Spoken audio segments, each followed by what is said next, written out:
하나님 말씀은 사도행전 1장 1절부터 8절까지 말씀.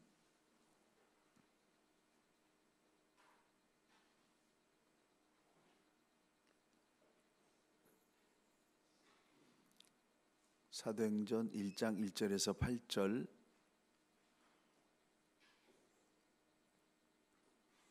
함께 합독하겠습니다. 데어윌로요, 내가 먼저 쓴 글에는 무릇 예수께서 행하시며 가르치시기를 시작하신부터 그가 택하신 사도들에게 성령으로 명하시고 승천하신 날까지의 일을 기록하였노라. 그가 고난받으신 후에 또한 그들에게 확실한 많은 증거로 친히 살아계심을 나타내사 40일 동안 그들에게 보이시며 하나님 나라의 일을 말씀하시니라.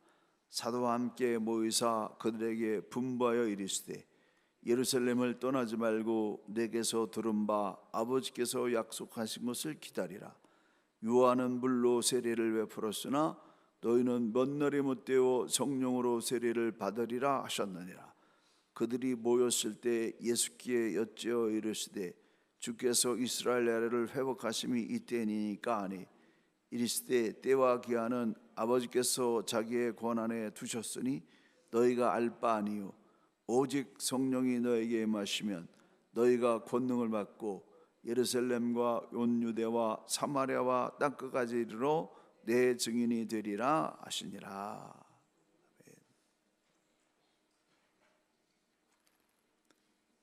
예수님께서 다시 살아나신 다음에 제자들과 40일 지내시고 하늘로 올라가셨습니다. 그러시면서 주님이 부탁한 것은, 제자들에게 부탁한 것은 약속하신 성령을 기다려라.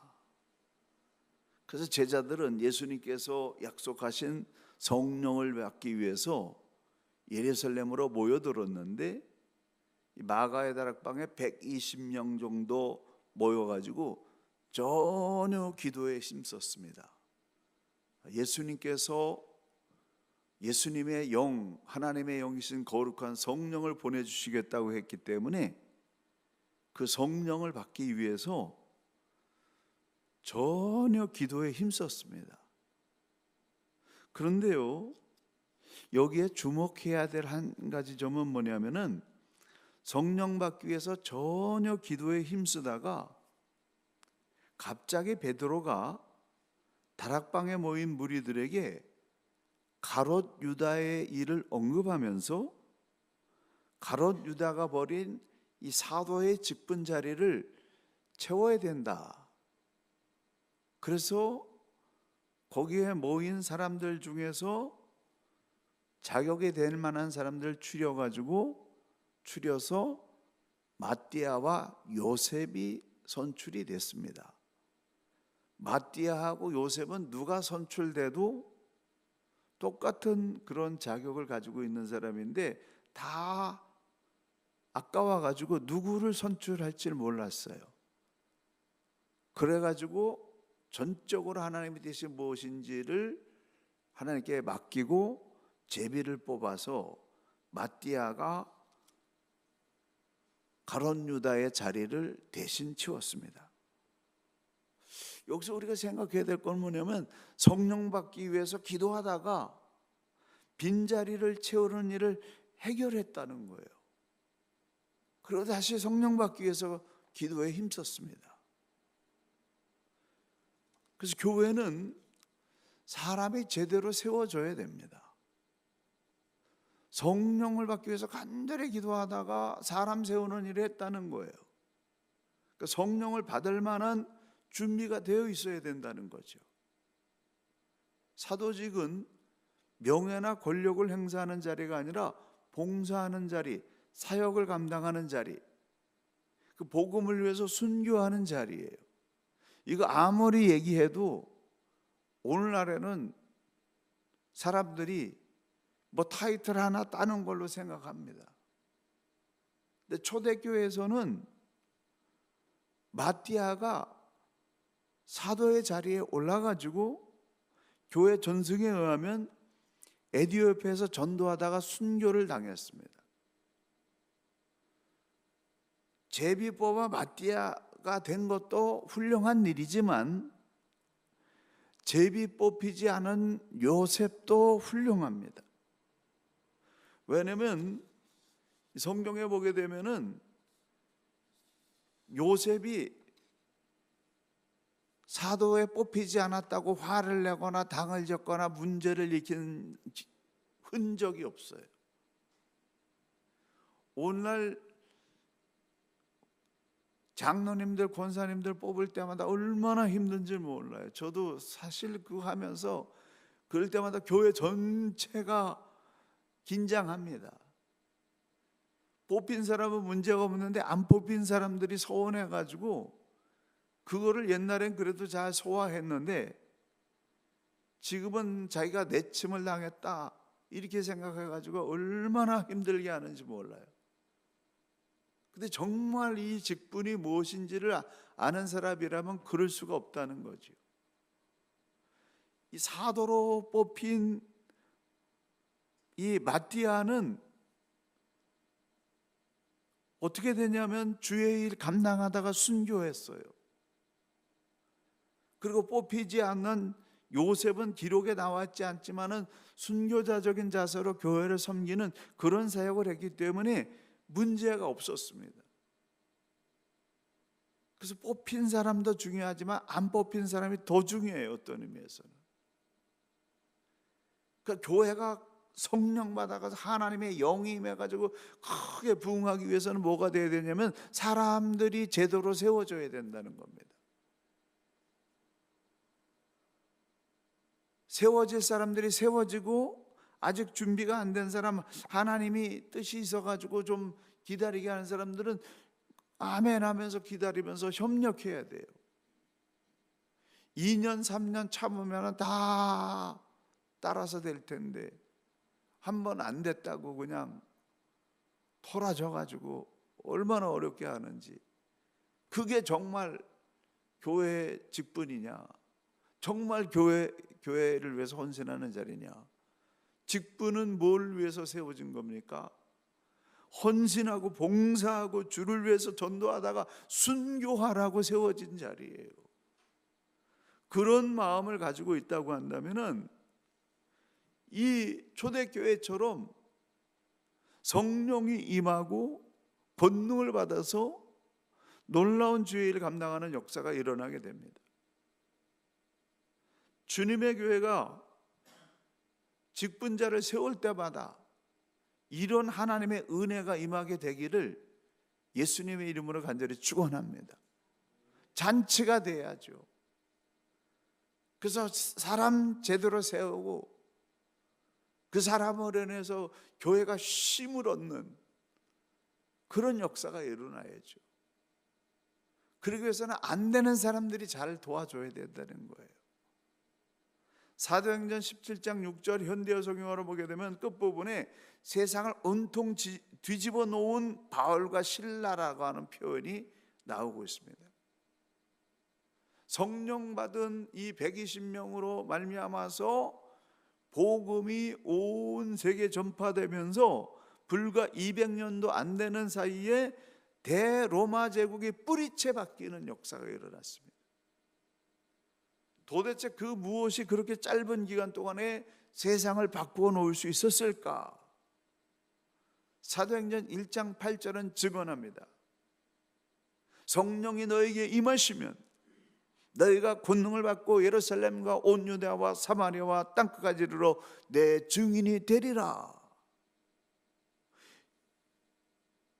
짧은 기간에 온 세계의 영혼을 뿌리채 바꿔놓을 수 있었던, 예수의 사람으로 바꿔놓을 수 있었던 그 파워는 어디서부터 왔느냐? 성령의 권능을 받아. 성령 받으면 예수님의 증인이 되는 그런 능력이 부여되는 줄로 믿습니다. 교회의 출발점은 예수예요. 교회의 본질은 예수님의 가르침이 아니라 예수 그 자체입니다. 역사 속에 오셔서 인간을 구원하기 위해서 일하시고 죽으시고 부활 승천하신 예수 그리스도가 교회의 본질이에요. 많은 사람들이 말합니다. 우리가 원하는 것은 그분의 가르침에 대한 적용이다. 맞는 말이에요. 그러나 출발점이 아닙니다. 신앙의 출발점은 말씀의 적용이 아니라 예수 그리스도 그분을 만나는 것이다.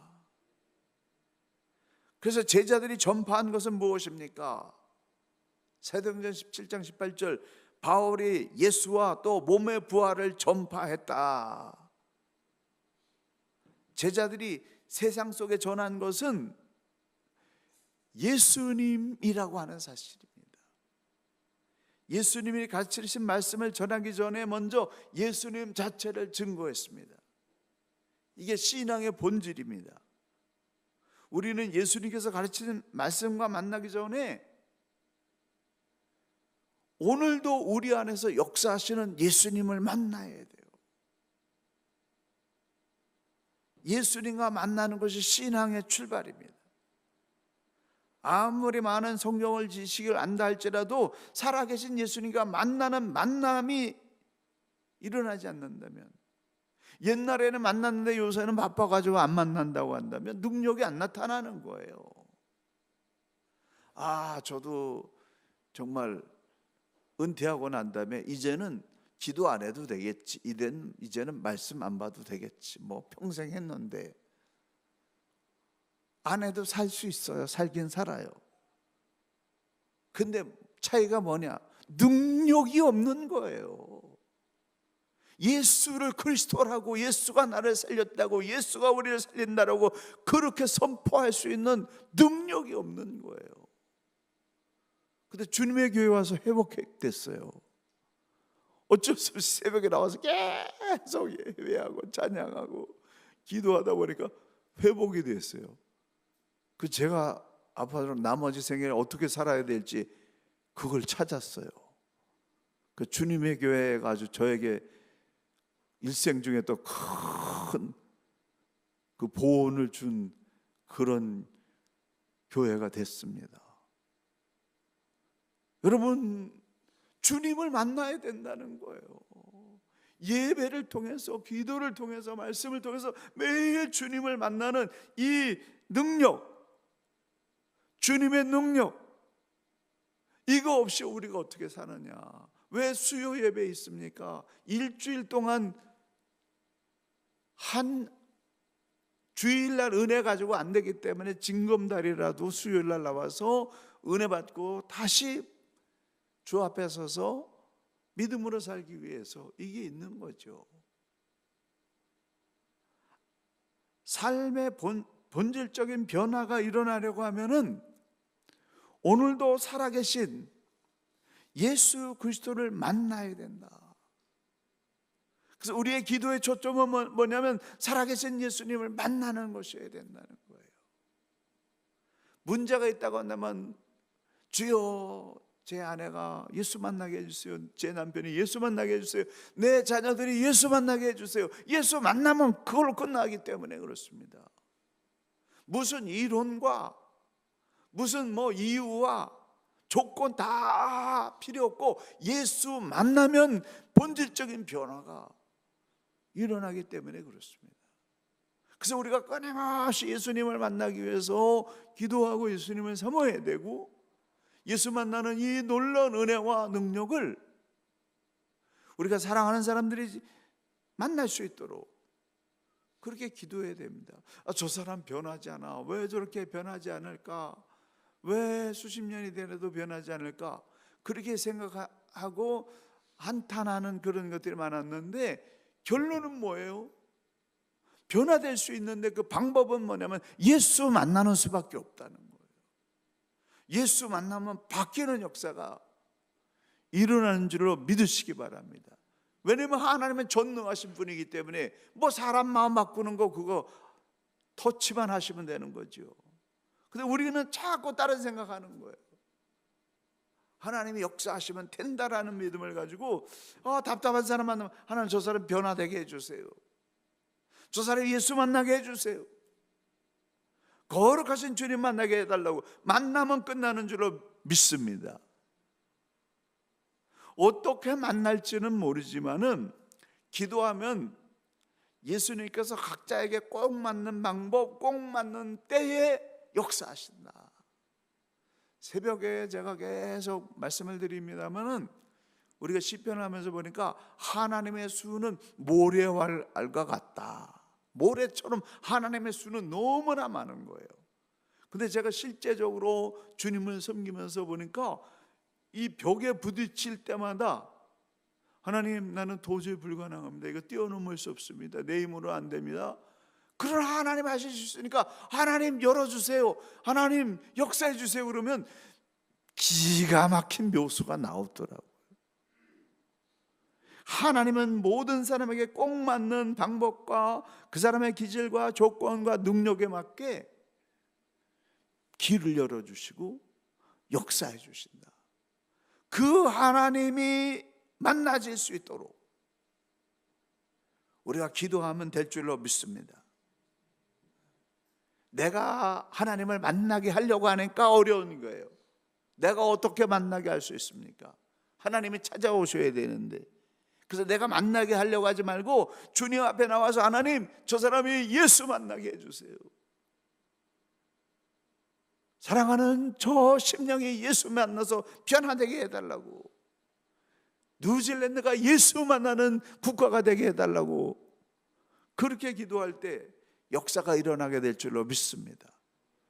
제가 이제 갈 때가 되니까 이제 깨달은 게 있는데, 그건 뭐냐면은 기도원 골짜기를 하나 사가지고 정말 어떤 그 조건에 매이지 않고 막 와서 기도할 수 있는 기도처를 하나 하고 싶었는데, 여기가 기도처 하면 좋겠다라는 거 이제 깨달았어요. 이렇게 좋은 기도처가 어디 있습니까? 퇴근하고 나면 아무도 없어요. 그리고 이렇게 좋은 환경이잖아요. 그래서 이 교회 예배드리는 예배처인 동시에 여기가 기도처, 라마 라요과 같이 성령 충만한 기도처로 쓰임받는 역사가 일어나기를 예수님의 이름으로 축원합니다. 제가 이걸 좀 일찍 깨달았으면 그냥 여기서 기도 운동을 좀 했을 텐데 말이죠. 갈 때 되니까 이야, 여기서 이렇게 좋은 기도처가 있는데 왜 못했을까? 근데 여러분이 살리세요. 얼마든지 예수 만나는 이 은혜의 자리가, 여기가 아골골짝 라마라역 같은 역사가 얼마든지 일어날 수 있는 기도처가 될 줄로 믿습니다. 본문에 나와 있는 이 데오빌로라고 하는 사람이 정확히 누군지는 모릅니다. 그러나 일반적으로 추정하기에는 그는 상당한 권력의 위치에 있으면서 지성과 학식을 갖추고 기독교를 이해하기 위해서 다양한 보고를 듣기를 원하는 사람이면 틀림이 없습니다. 누가는 기독교가 무엇인지 알고 싶어하는 이 데오빌로에게 데오빌로가 알고 싶으면 제가 말씀드리겠습니다. 그것은 이것입니다. 예수라는 분이 있습니다. 기독교는 예수님이 시작한 것입니다. 그분이 세상에 오셔서 가르쳤고 이적을 행하고 자신을 내어주셨고 죽으셨습니다. 그리고 다시 살아나셔서 승천하셔서 우리의 구세주가 되셨습니다 라고 하는 복음에 대한 증언을 데오빌로에게 하고 있는 겁니다. 그래서 누가는 예수님의 부활을 강조하고 있습니다. 세상을 뒤집어 놓았고 지금도 계속해서 세상을 뒤집고 새로운 기적으로 새 역사를 씻는 예수님, 살아계신 예수님에 대해서 설명하고 있습니다. 사도행전은 부활의 능력과 만난 제자들의 삶의 모습들입니다. 그래서 여기서 우리가 희망이 있는 거예요. 제자들이 부활하신 주님과 만났습니다. 엠마오로 가는 두 제자가 절망에 빠져 있다가 부활하신 주님을 만났습니다. 어떻게 됐습니까? 그들의 삶이 완전히 180도로 변화됐습니다. 그 역사가 성경 시대에만 있는 것이 아니라 지금도 우리에게 일어나는 줄로 믿습니다. 왜 우리가 힘이 없습니까? 살아계신 예수님을 만나지 못하기 때문에 그렇습니다. 주님이 나와 함께 계시고 부활의 죽음까지도 극복하신 그 주님이 나와 함께 계신다라고 하는 사실이 체험되어지게 되면은 우리가 펄펄 뛰는 에너지로 정열적으로 살 수밖에 없습니다. 제자들의 삶을 송두리째 바꿔줄 수 있는 그 힘의 능력은 어디에서 나왔느냐? 사람의 힘과 능력과 노력이 아니라 부활하신 예수 그리스도를 만나는 그 만남에서 일어났다라고 하는 것입니다. 근데 이 예수님의 능력을 우리가 어떻게 만날 수 있느냐? 성령이 임할 때 부활하신 예수님과 만나는 그런 역사가 일어난다는 거예요. 우리가 육체적인 눈으로 볼 수 있는 예수님을 이제 만날 수 없지만은 우리의 영 안에 성령이 임하시면 그 성령이 우리의 영의 눈을 열어주셔서 지금도 살아 역사하시는 예수님을 만나고 체험하고 느끼게 해 주시는 그런 역사가 있다라고 하는 것이죠. 우리는 예수 그리스도의 부활의 능력과 만나야 사는 사람들이에요. 성령을 통해서 부활의 능력과 만난 베드로와 요한이 갑자기 큰 힘을 얻어가지고 앉은 뱅이의 손을 잡아 일으키니까 일어나 걷고 뛰는 놀라운 기적이 일어났는데 이 기적이 지금도 우리에게 일어날 수 있다는 거죠. 주님의 능력과 만날 때, 성령이 임할 때 그 놀라운 능력이 임한다라고 하는 겁니다. 성령을 어떻게 받을 수 있을까요? 성령의 증언을 통해서 성령이 임하시는 과정을 묵상해 보면은 첫 번째로는 성령 받기를 간절히 기도했다, 사모했다는 거죠. 누가복음의 끝부분과 사도행전의 시작에 이렇게 말씀하고 있습니다. 너희는 누가복음 끝부분 너희는 위로부터 능력이 입히울 때까지 이 성에 유하라. 사도행전 1장 4절 예루살렘은 떠나지 말고 내게 들은 바 아버지의 약속하신 것을 기다리라. 성령 받기 위해서 제자들은 마가다락방에 모여서 열흘 동안 집중적으로 간절히 성령 임하기를 사모하면서 기도했습니다. 교회의 질은 참여의 동기가 결정한다. 성도들이 무엇 때문에 참여하느냐, 어떤 목적을 가지고 참여하느냐가 교회의 질을 결정한다는 겁니다. 어떤 목적을 가지고 성령을 사모하느냐, 성도들의 질을 결정하는 겁니다. 개인적인 마음의 수양을 위해서, 능력을 체험하기 위해서, 혹은 하나님의 축복을 받아서 인생을 바꾸기 위해서 성령을 사모할 수 있어요. 그러나 가장 근본적인 성경의 해답은 성령께서 주시는 권능을 받아서 예수 그리스도의 증인이 되기 위해서 성령을 사모해야 된다는 겁니다. 복음의 증인, 예수는 그리스도라는 사실을 전파하기 위해서, 영혼을 구원하기 위해서 성령을 간절히 사모할 때 성령이 임하시는 역사가 일어날 줄로 믿습니다. 왜 성령 충만 받기를 원하신다고요? 능력 받아서 예수를 증거하는, 영혼을 구원하는 사람이 되기 위해서 성령을 달라고 하면 주님이 역사하신다는 거예요. 이따가 기도할 때 그런 심령으로 우리 다시 한번 기도하시길 바랍니다.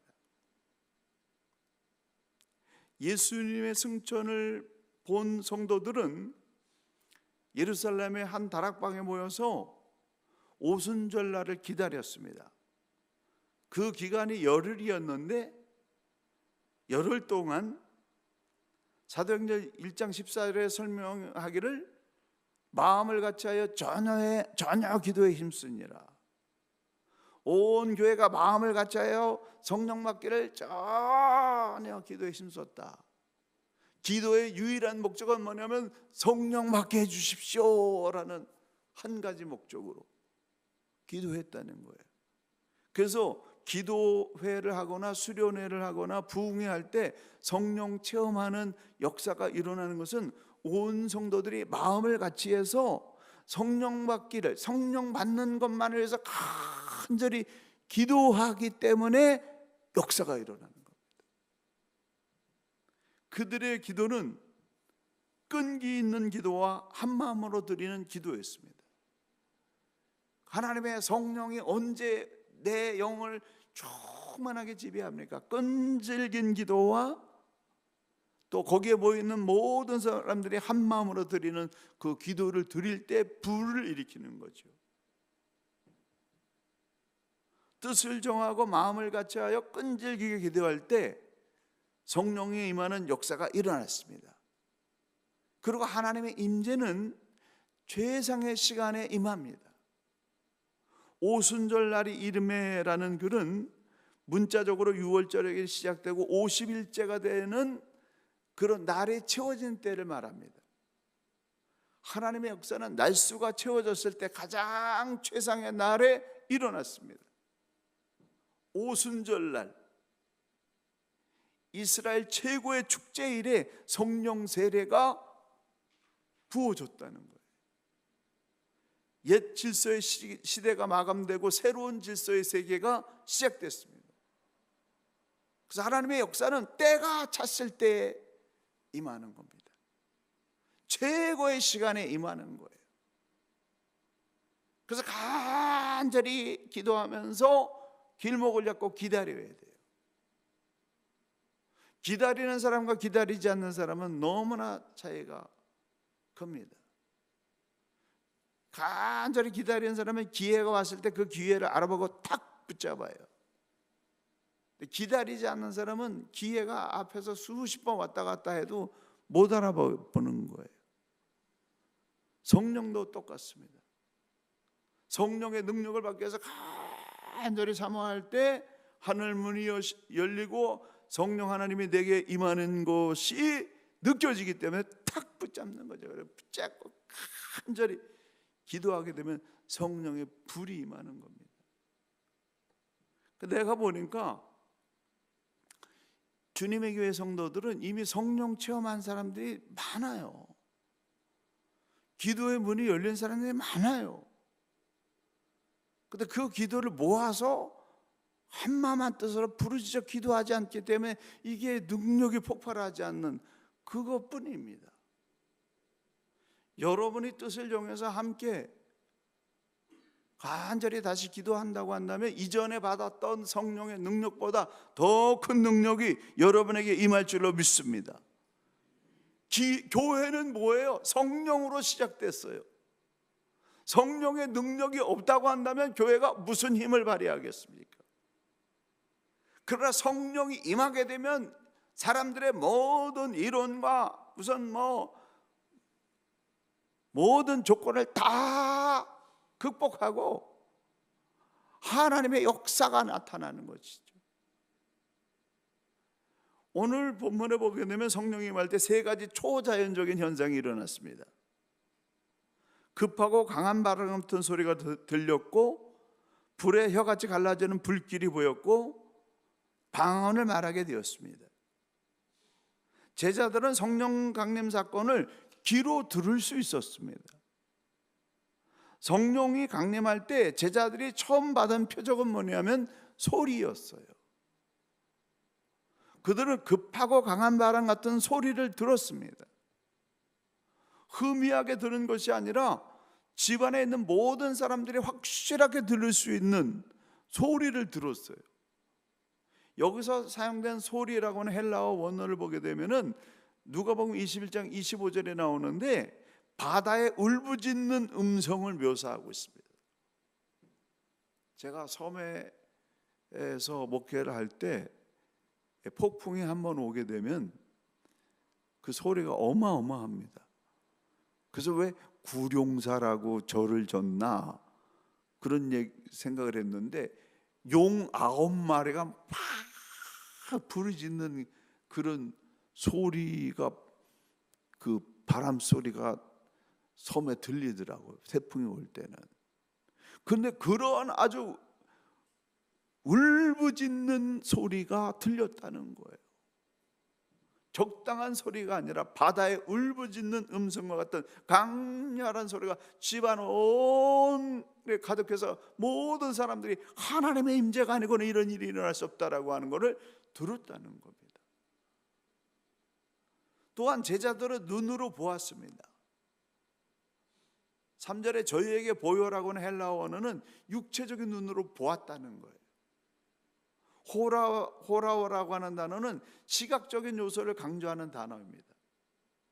불에 혀가 갈라지는 것 같은 그 성령이 임하는 그 모습을 보았다라고 말하고 있습니다.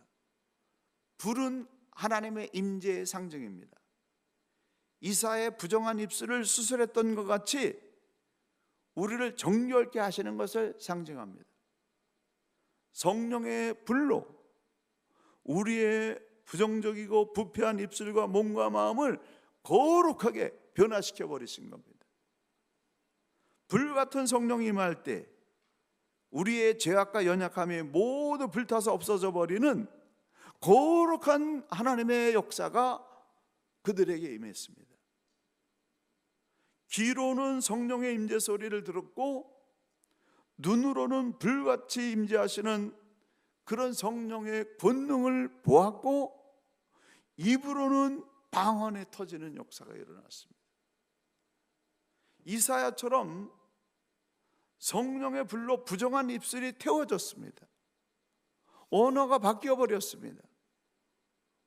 바벨탑에서 시작된 언어의 혼란 저주가 성령이 임하면서 치유되고 서로 다른 말을 하고 있는데 똑같은 그런 뜻을 가진 뜻이 통하는 역사가 일어났습니다. 그들이 성령 받아서 다른 말을 말하기 시작했는데 군중이 당황하여 12절에 이 어찌 된 일인가 서로 놀랐습니다. 그들이 말하는 아라비아어, 라틴어, 페르시아 등등, 왜냐하면 유대인들은 디아스포라 유대인으로 전 세계에 흩어져 있었기 때문에 예루살렘에 와서 오순절 그 행사에 참여했던 유대인들은 각각 다른 언어를 쓰고 있었는데 방언을 말하는데 그들의 각각의 언어로 그것이 다 이해됐다라고 하는 거예요. 유대인들이 성령 받은 사람들의 말을 듣고 하나님의 큰 일을 알아들었습니다. 자, 제자들이 성령 받아가지고 막 방언을 말하는데 거기에 왔던 수많은 각 지역의 유대인들이 와서 그 소리를 자기네 언어로 들은 거예요. 마치 그 통역기가 쫙 나가는 것 같은 그런 역사가 일어났다는 겁니다. 우리가 다 우리의 각 방언으로 하나님의 큰 일을 말함을 듣는도다. 할렐루야. 하나님의 기적은 일어나는 거예요. 제가 수많은 여러 가지 많은 고비를 넘길 수 있었던 거 뭐냐면 성령 하나님의 권능 때문에, 성령의 권능으로 이겨낼 수 있었습니다. 정말 힘든 때가 있었어요. 내 힘으로 도저히 극복할 수 없는 때가 있었습니다. 그래서 제가 천일 기도를 작정을 해가지고 매일 새벽에 나가서 1시간 이상 기도하는 천일을 기도했어요. 그러니까 하루 반경 밖으로는 제가 3년 동안 나가지 못한 거죠. 그래서 마운틴 쿡까지만 갔다 오면서 3년 동안 간절히 기도했더니 난공불락 같은 그러한 문제가 눈 녹듯이 3년 지나니까 그 문제가 어디 갔지? 내가 왜 이 기도를 하고 있지? 이렇게 될 정도로 하나님이 역사하는 걸 봤습니다. 그렇게 하나님이 큰 일을 이루시는 거예요. 초자연적인 능력을 부어주시는 겁니다. 교회는 초자연적 하나님의 능력이 없이는 교회다운 교회가 될 수 없어요. 우리가 교회가 교회되게 해달라고, 예배가 예배가 되달라고, 그건 뭐예요? 하늘문이 열려서 하나님의 성령의 능력이 부어져야 교회다운 교회가 되고 예배다운 예배가 되는 겁니다. 하나님의 초자연적인 능력이 임하지 않는다고 하면 그건 윤리 도덕이 지나지 않는 겁니다. 하나님은 그 역사를 부어주시는 거예요. 그래서 귀로 듣고 눈으로 보고 말로써 새로운 방언을 말하는 그런 역사가 일어났습니다. 이 방언은 여러분 해보신 분들은 알겠지만은 지구상의 언어들 가운데 하나님은 어떤 언어를 주셔서 그 언어를 말하는 그 언어가 있고 천사의 소리도 있습니다. 이 방언은 언어예요.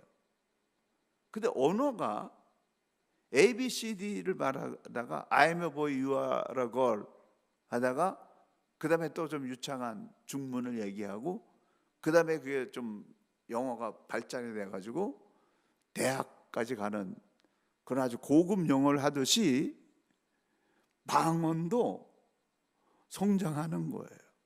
제 임상적으로 경험해 봤을 때. 그래서 맨 처음에 성령이 임해가지고 방언이 터졌는데 맨 처음에 랄랄랄랄랄랄랄랄랄랄랄랄 아니 몇 날 며칠 몇 년을 랄랄랄만 했다고요. 근데 그 다음에 이게 또 변해요. 지금은 정말 어떤 이 멋진 고급 언어를 쓰는 것 같은 그런 방언이 나옵니다. 언어 불통의 장벽이 무너지고 문화적인 장벽이 무너지고 안 통하던 사람들이 서로 통하는 역사가 일어났어요. 어떻게 해요? 성령이 임하니까.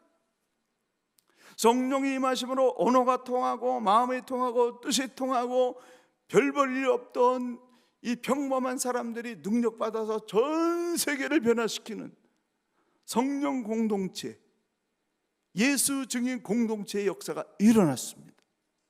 할렐루야. 뭐가 필요합니까? 주님의 교회에 뭐가 필요합니까? 하늘문이 열리고 성령이 임하시면 모든 조건을 뛰어넘어서 권능을 받아서 새롭게 일어나고 부흥하고 수많은 영혼들을 살려내는 놀라운 주의 역사가 일어나게 될 줄로 믿습니다. 그 성령 받기를 사모하세요. 그러면 되는 줄로 믿습니다. 그래서 이 시간 우리가 함께 합심해서 기도하시겠습니다. 교회는 성령이 임함으로 시작됐습니다. 성령의 역사 없는 교회는 능력 없는 교회입니다. 힘 없는 교회입니다. 마귀의 밥이 되는 교회입니다.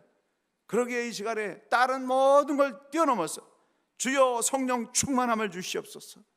내게 성령 충만함을 주시옵소서. 주님의 교회 가운데 성령 충만함을 부어주시옵소서. 두 손 드세요. 주여 세 번 외친 다음에 성령 받기 위해서 우리 합심해서 기도로 나가겠습니다. 주여 주여 주여